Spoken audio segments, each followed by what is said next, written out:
Hey, what's up, guys? Q here again. I had a blackout today in my house. Like the electricity was like out all day, but finally it's dinner time and it's like back online. So yeah, I kind of like blackouts actually. It's kind of fun, but I keep forgetting. Without the internet, I can't do anything. Oh my god!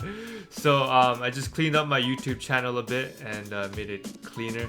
I still don't know how to make good thumbnails, so that's something I gotta work on. Anyways, today's lesson is on Korean BATCHIM, and there's not much to really say about it. So I'll just get straight to it. All right. So today's lesson is on Korean BATCHIM.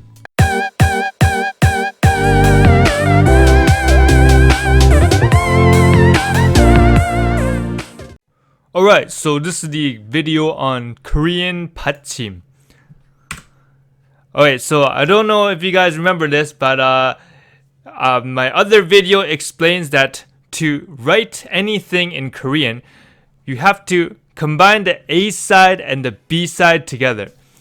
If you don't know what I'm talking about, please watch my other video on reading Hangul. I'll put the link in the description below. So yeah, just a quick recap. Like, to write anything readable in Korean, you have to first take one thing of the A side, which is the consonants, and one thing from the B side, which is the vowel, and then they combine together to make one sound. Right? So that is the A-B combination. But there's also two more types of combinations where you could take one from the A side, one from the B side, and then one from the A side again. Or you could even have two from the A side. So these second and third A sides are the BATCHIM. So I'll show you guys what I mean exactly by that. So we have a word here that says copy,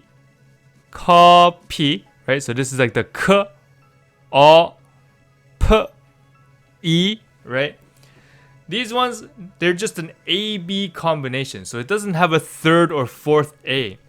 So these ones have no BATCHIM in it. The ka doesn't have a BATCHIM. The p does not have a BATCHIM. However, for a word like this, check, right? So this is the ch, e, k, check, which means book. This one does have a BATCHIM because it's like an A-B-A combo, right? So this was the first A. This one is the B. And then this one is the third A. So this third A right here is the BATCHIM. BATCHIM in Korean means like supporting. So you're like supporting the character underneath it. So yeah, the first thing the BATCHIM does in Korean is it transfers over the sound. So say a word like this, 맞아, right? Remember that the circle is no sound, so there's no sound in it. So instead of saying mad-a like that, maj-a, like separated like that, it you kind of just say the word ma first, and then this sound right here, the j, it transfers over. Wait, I should be using this red thing. It's maybe better. So yeah, okay. So the first thing you say is this ma right here, ma. And then the j, it transfers over to the circle because the circle is no sound. So this becomes cha. So it's like ma-cha. So wait, if I was to write it down, let me see. Instead of ma-ja like that, it would be like ma-cha. So this would be read more as like ma-ja. You know what I mean? And same with this one. 재밌어. The BATCHIM of the s right here, it would transfer over to the circle because the circle has no sound. So this one would actually be pronounced like 재밌어. And then so on and so on. Like this 먹어 is like 먹어, you know? And like 집에, this one would be like 집에. You know what I mean? And same with this one, this would be like 필요. And this one you can see it has two BATCHIMs, right? So what happens is you read the 발 first, like that, and then only the last 받침, like this go right here, it transfers over. So only the last one. It's not anything like pa and then like something impossible like ga or something. No, I can't even type that. That's impossible. So yeah, only the last 받침 transfers over. All right, let's go back to full screen. But remember, Korean is not perfect. You know, like in English, we say the word lamb, but we don't actually pronounce the b in it, or like dumb, or like thumb. We don't pronounce the b. So Korean is kind of like the same. We have silent letters too. So words like anta, we don't really pronounce the j. It is a 받침, but we don't really pronounce it. It's just silent letters. So we actually pronounce it as anta. And same with this one, the h right here. This one does nothing. It's just like 많다. And then 탁. 탁, actually we ignore this one. So this one's kind of weird. We don't ignore this one. We ignore this one. So we say 탁. We don't say 탈g or something like that. And same with this one, 여덟. We ignore the second one, but we don't ignore the first one. So it's pronounced as 여덟. So yeah, how do you learn all this? Like, I guess you just learn it case by case. Like, you can't memorize every single silent letter. You know, you just have to, there's not that many in Korean, so you just have to learn it case by case, I guess. You can't learn like every single case of it. But yeah, okay, so the third rule, is this the third rule or is this the second rule?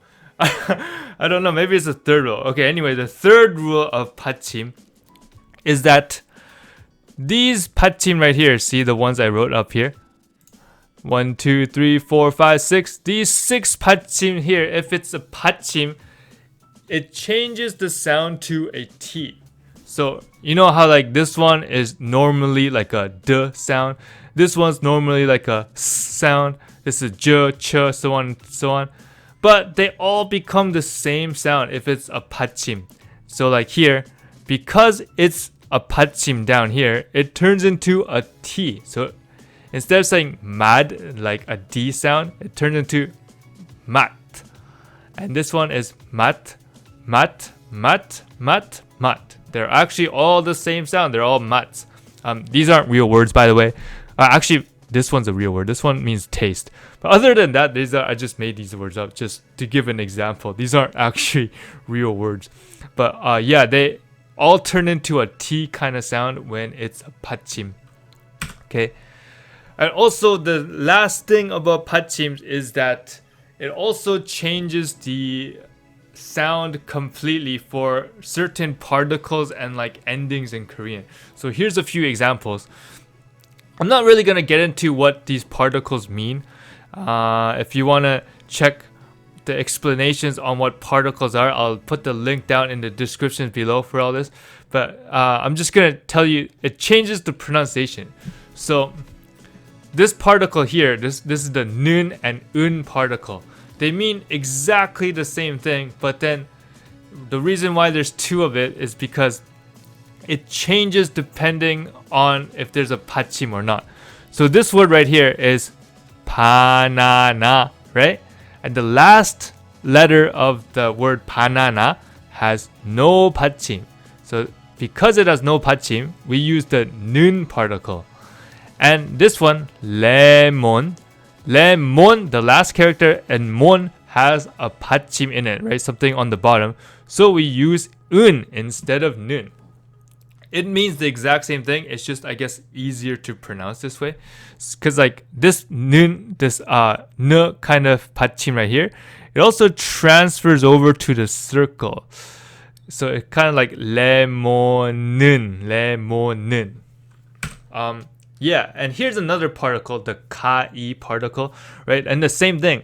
Because banana, the na doesn't have a 받침, we use ka. And then lemon, we have a 받침, so we use e. But otherwise, it means the exact same thing. Alright, this one too. No 받침, so we use ul. Yes 받침, this is ul. No, sorry, did I say ul for this one? This means this is lul. Lul and ul. Alright? And then same with this one. This is like a sentence ender. It's the equivalent of des in Japanese. Again, no 받침 is 에요, and then with 받침 is 이에요.